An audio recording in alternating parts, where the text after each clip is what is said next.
Namaste my dear friends and welcome back to my channel. എല്ലാവരും സുഖമായിരിക്കുന്നു വിശ്വസിക്കുന്നു. അപ്പം ഞാൻ എൻ്റെ മുഖത്തിൻ്റെ ക്ലോസപ്പ് എന്താ എടുത്തുകൊണ്ടിരിക്കുന്നത് നിങ്ങൾ വിചാരിക്കും. ആക്ച്വലി ഞാനിവിടെ പോസ്റ്റാണ്. രേഖാചിത്രം എന്ന് പറഞ്ഞ പുതിയതായിട്ട് റിലീസ് ചെയ്ത മൂവി കാണാൻ വന്നതാണ്. പക്ഷെ എൻ്റെ ഇവിടെ മൂവി കാണാൻ വരുന്ന ആള് ഇതുവരെയായിട്ടും വന്നിട്ടില്ല. അപ്പം ഞാൻ വെച്ചൊരു വ്ളോഗ് എടുക്കാം. അപ്പം ചുറ്റി നടന്നപ്പം കുറച്ച് സിനിമയുടെ പോസ്റ്ററുകളൊക്കെ കണ്ടു. പുണ്യാളൻ്റെ പോസ്റ്റർ വന്നിട്ടുണ്ട്.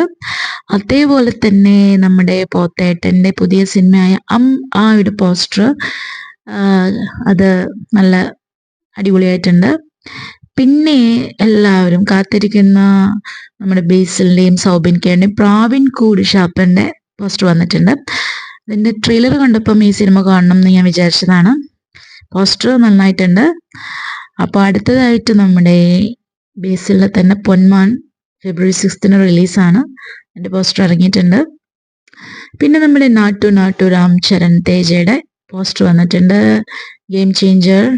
പിന്നെ അൻപോട് കൺമണി എന്ന് പറഞ്ഞിട്ടൊരു സിനിമയുടെ പോസ്റ്റർ റിലീസ് ആയിട്ട് അപ്പോഴേക്കും 80 മധുരമുള്ള നമ്മുടെ ഗ്ലൂക്കോസ് പൊടി എത്തിയിട്ടുണ്ട്. അപ്പം ഞാനും ഗ്ലൂക്കോസ് പൊടിയും കൂടെ കോഫിയും സ്നാക്സ് ഒക്കെ വാങ്ങിച്ചു. നേരെ തിയേറ്ററിലേക്ക് സിനിമ കാണാൻ കയറി. അപ്പം ഓൾമോസ്റ്റ് ഫുൾ തന്നെയായിരുന്നു. അപ്പം തിയേറ്ററിൽ പേര് കാണിക്കാൻ തുടങ്ങുന്നേ ഉള്ളൂ. ഈ സിനിമ ആക്ച്വലി എനിക്ക് വളരെ ഇഷ്ടപ്പെട്ടു. ഇതിൻ്റെ സ്ക്രീൻ പ്ലേയും അത് എടുത്തിരിക്കുന്ന രീതിയും ഒരു പുതിയ സ്റ്റൈലിലാണ് എടുത്തിട്ടുള്ളത്.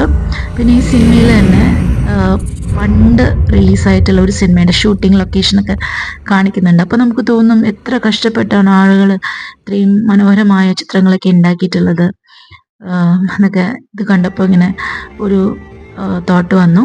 പിന്നെ ഈ മൂവി എന്ന് പറയുമ്പം അടിപൊളി ഒരു മൂവിയാണ്. അതൊരു ഇൻവെസ്റ്റിഗേഷൻ ത്രില്ലറാണെന്ന് ഞാൻ പറഞ്ഞു.